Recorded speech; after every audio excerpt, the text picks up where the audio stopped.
Stephen Guilbeault, the Minister of Environment and Climate Change, announced last week that the Government of Canada is launching a series of early consultations on key new emissions reduction measures before the end of the year. I'll be talking about that with Dr. Bruce Lourie, President of the Ivey Foundation and Adjunct Professor of the School of Public Policy Studies at Queen's University. Welcome to the interview, Bruce. Great, thanks so much, Markham. So what's your take on the announcement?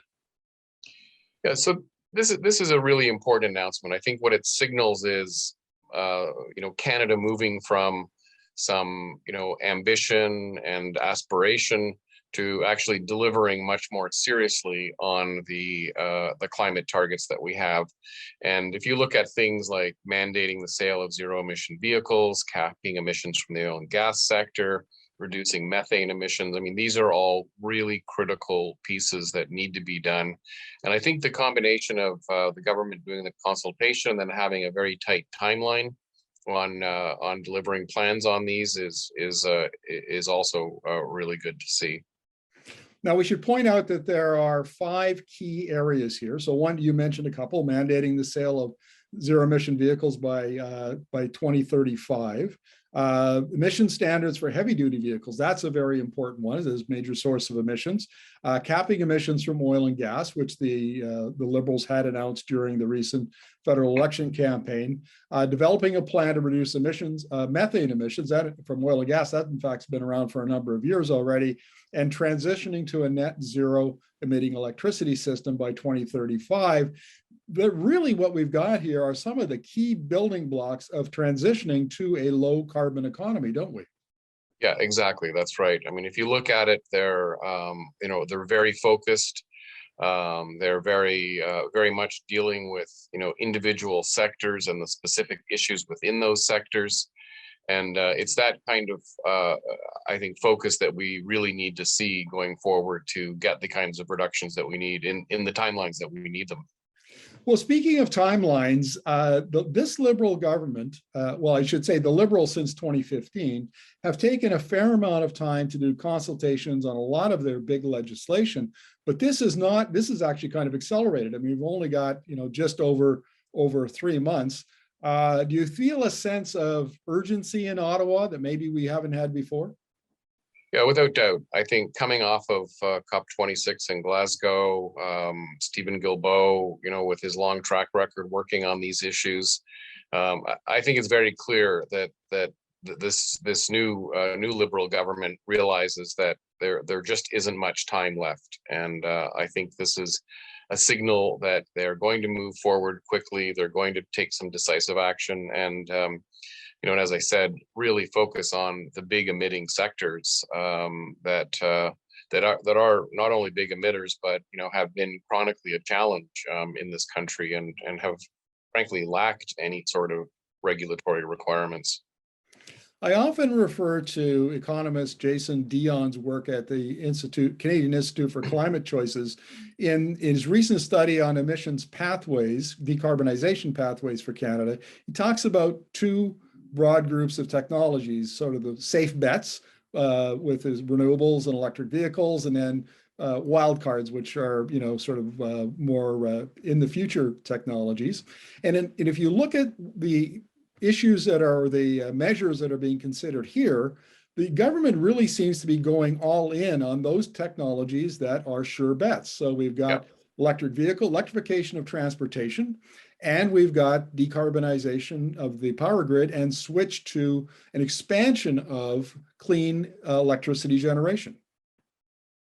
Yeah, exactly. And I think, I think that really, as I said, this is the first time I've seen this degree of clarity and focus around a climate plan coming out of Canada. And you're exactly right. I mean, there are things that are going to be much more down the road in terms of potentially important for climate change. For example, carbon capture and storage is probably still quite a few years down the road until it can be put in place, at scale and cost effectively.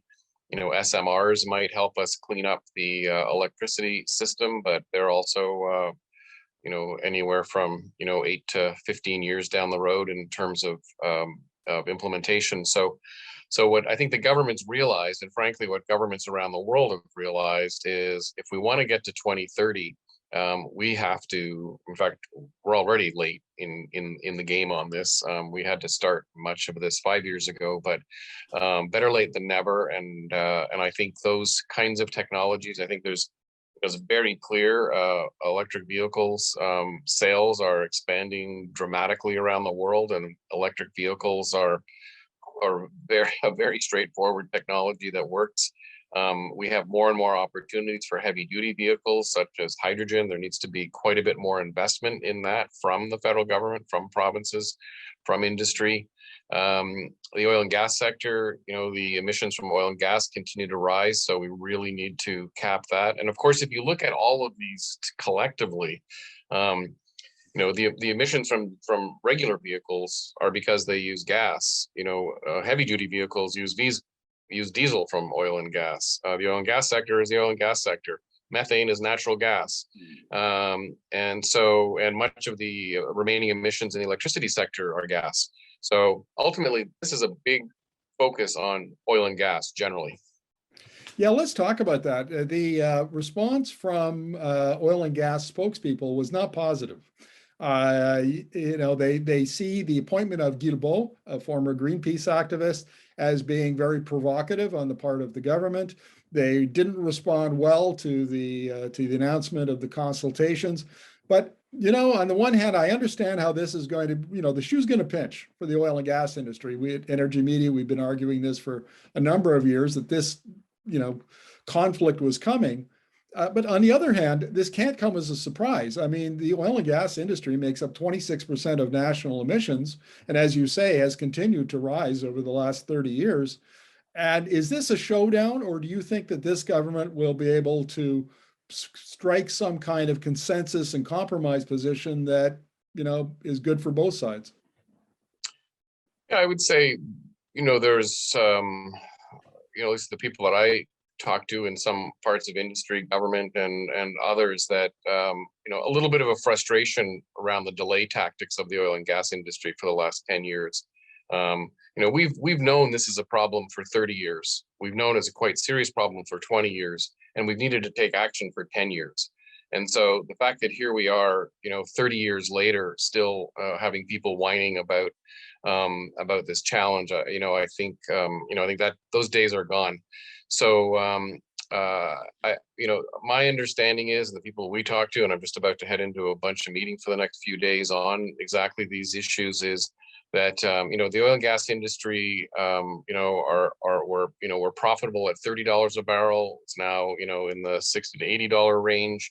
So they're making lots of money. They have lots of opportunity. They have technological skills. So I really think they just need to start making the investments that Canadians expect them to make, and that frankly they should have been making for the last 10 years. Now, the other sector that will be affected by these consultations is the electricity sector, and I'm not seeing much opposition. Well, in fact, none. And we don't have anybody coming out and criticizing this process. So it seems like the electricity system, which is to a large extent dominated by provincial crown corporation utilities, they seem to be more on board with it. Yeah, and I mean, without question, it's a much easier transition in the electricity sector. There's all kinds of technologies that are, zero or low emitting, more opportunities to capture carbon, and we're 83% decarbonized in Canada right now, the electricity sector, and we're well on our way to achieving net zero. So that makes good sense to me. I really think it's the oil and gas production side, and of course, so much of our oil and gas is exported to the US. So that's, that's another element of this. It's not just like we're, trying to shift the domestic use of this energy with oil and gas. It's really connected to, exporting it to the United States. Well, Bruce, thank you very much. Always appreciate your insights. Great. Not at all, Markham. Thank you.